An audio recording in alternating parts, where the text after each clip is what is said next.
Hi guys, welcome back to Nixaroo's creation. నేను ఇవాళ veg egg curry అయితే తయారు చేయబోతున్నాను అనమాట. ఇది bagara rice, jeera rice and రోటీకి మంచి కాంబినేషన్ అనమాట. సో ఈ ఎమ్మి డిష్ ఎలా తయారు చేసుకోవాలో ఇప్పుడు మనం ప్రాసెస్లోకి వెళ్ళిపోదాం. దానికోసం నేను ఇంత పన్నీర్ అయితే తీసుకున్నాను, 200 గ్రామ్స్. అందులో కొంచెం ఒక హాఫ్ తీసుకుని స్మాష్ చేసుకోవాలి.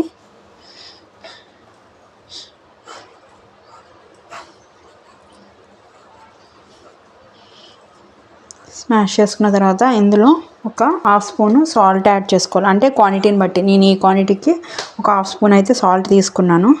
ఒక హాఫ్ స్పూను కారం, 2 పించెస్ పసుపు వేసుకున్నాక ఒక స్పూను ఆయిల్ కూడా యాడ్ చేసుకోవాలి. చేసుకుని దీన్ని మొత్తం కూడా ఇది కలిసేలాగా కలిపేసుకోవాలి.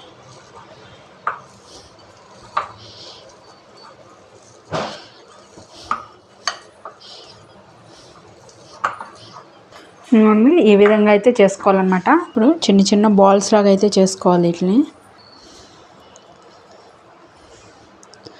మనకి ఎంత సైజు కావాలంటే అంత సైజులో వీటిని పక్కన పెట్టేసుకొని దీన్ని కూడా స్మాష్ చేసుకోవాలి. ఇప్పుడు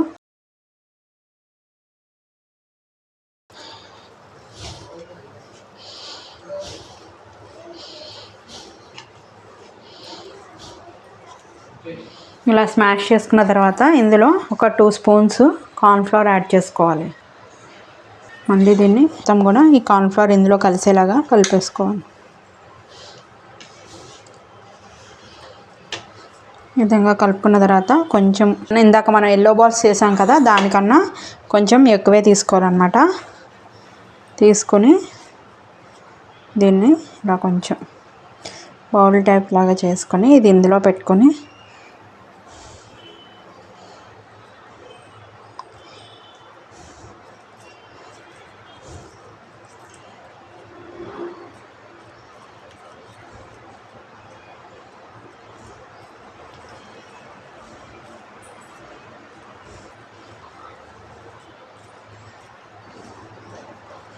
దీన్ని ఇలా ఎగ్ షేప్లోకి చేసుకోవాలి.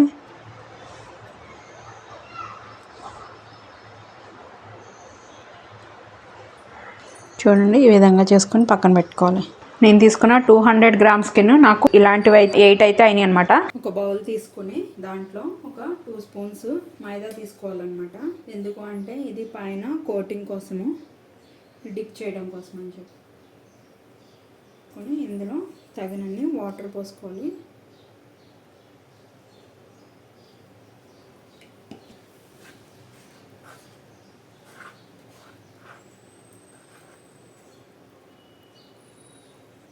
ఒక పావు స్పూన్ సాల్ట్ కూడా యాడ్ చేసుకోవాలి. వేసుకొని కొంచెం వాటర్ పోసుకొని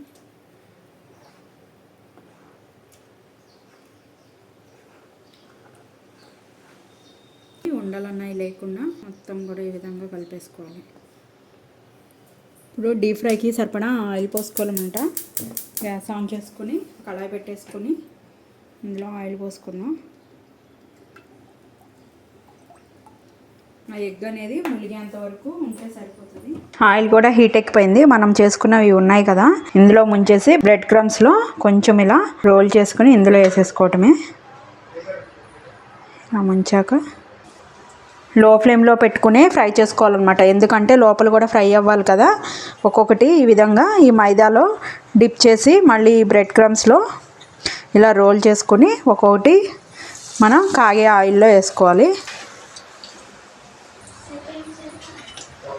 స్లోగా సెకండ్ సైడ్కి దీన్ని టర్న్ చేసుకోవాలి.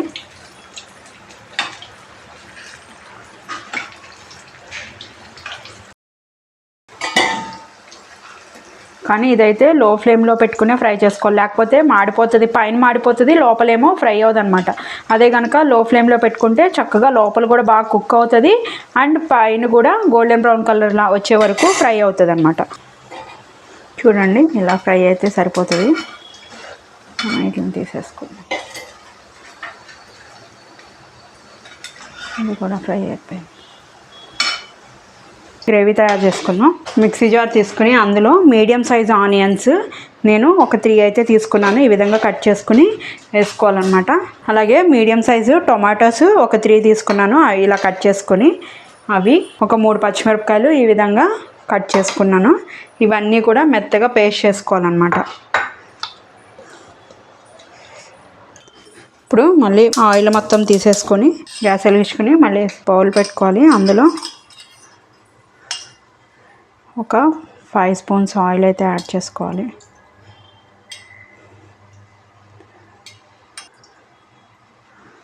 లో ఫ్లేమ్లో పెట్టేసుకోవాలి గ్యాస్ అన్నది. ఇప్పుడు ఇందులో ఆయిల్ హీట్ ఎక్కిన తర్వాత ఒక 4 లవంగాలు, ఒక స్టార్ ఫ్లవరు, 1 ఇంచ్ దాల్చిన చెక్క ముక్కలు 2, ఒక 2 బిర్యానీ లీవ్స్, ఒక స్పూను జీలకర్ర వేసుకొని ఫ్రై చేసుకోవాలి.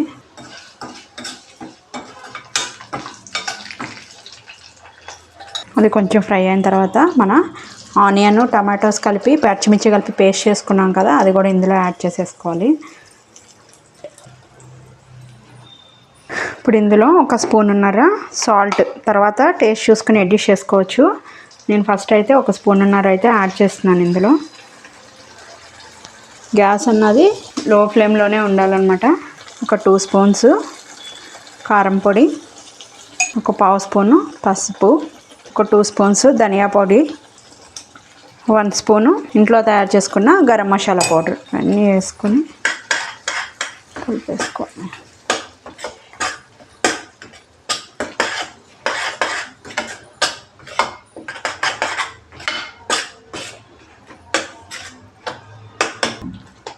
ఇందులోనే ఒక స్పూన్నర అల్లం వెల్లుల్లి పేస్ట్ కూడా యాడ్ చేసుకోవాలి. ఇదంతా కూడా పచ్చివాసన పోయేలాగా చక్కగా ఫ్రై చేసుకోవాలన్నమాట. ఆయిల్ అన్నది కొంచెం సపరేట్ అవుతుంది కదా గ్రేవీ నుంచి, అప్పుడు మనం వాటర్ యాడ్ చేసుకోవాలి. అప్పటి వరకు మూత పెట్టేసుకుందాం.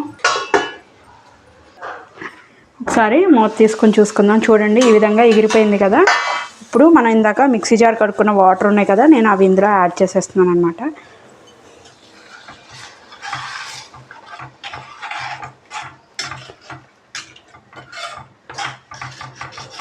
ఇంకొంచెం వాటర్ పడతాయి.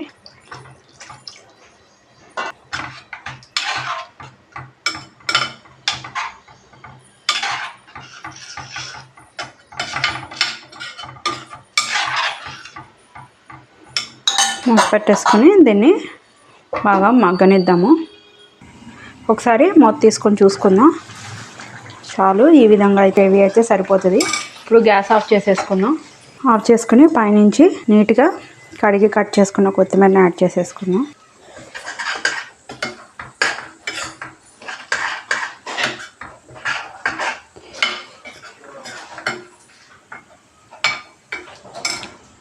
ఒక 2 నిమిషాలు మూత పెట్టేద్దాం. నేను గ్రేవీ అయితే ఒక బౌల్లోకి అయితే తీసేసుకున్నాను అనమాట. ఇప్పుడు ఈ ఎగ్స్ని ఇలా కట్ చేసుకోవాలి. చూడండి, దీన్ని ఈ విధంగా